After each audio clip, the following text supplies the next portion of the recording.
اب حضور اکرم صلی اللہ علیہ وسلم نے فرمایا، سنو غور سے، آج کتنا بڑا مسئلہ ہے یہ، مہنگائی ہو رہی ہے، ڈالر مہنگا ہو گیا جی، یہ ہو گیا جی، وہ، اس کا حل سن لو۔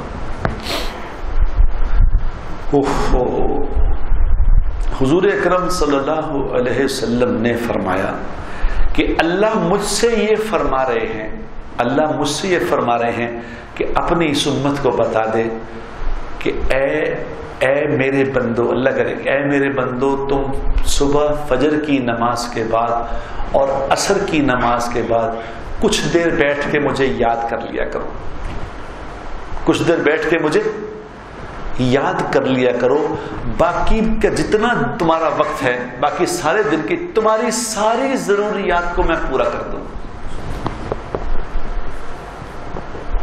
تمہاری ہر ضرورت میرے ذمے، تم یہ کر لو۔ تم فجر کی نماز کے بعد اور عصر کی نماز کے بعد تھوڑی دیر مجھے یاد کر لیا کر، اے میرے بندے تھوڑی دیر مجھے یاد کر لیا کر، میں درمیانی اوقات میں تیری کفایت کروں گا۔ حدیث کے الفاظ لکھیں۔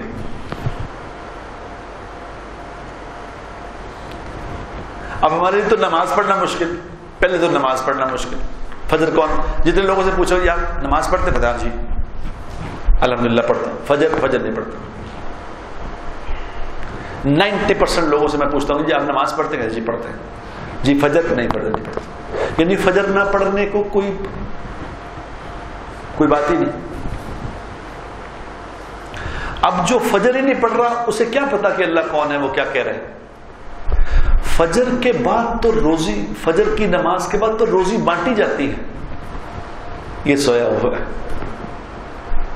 یہ روزانہ 1 کروڑ روپے بھی کمائے گا۔ یاد رکھنا میری بات غور سے، جو فجر کی نماز پہ نہیں اٹھتا اور فجر کی نماز کے بعد اٹھ کے نماز پڑھ کے سورج نکلنے تک اللہ کو یاد نہیں کرتا، نہیں بیٹھتا، یہ 1 کروڑ ڈالر روزانہ کما لے، یہ فقیر ہی رہے گا، اس نے فقیر رہنا ہے، یاد رکھنا۔ کیونکہ فقر اور غنا یہ دل کی کیفیت کا نام ہے، یہ پیسوں سے نہیں ہوتا۔ دل غنی کر دیتے ہیں اللہ، یہ پیسوں سے کا نظام نہیں ہے، یہ اللہ کا نظام ہے۔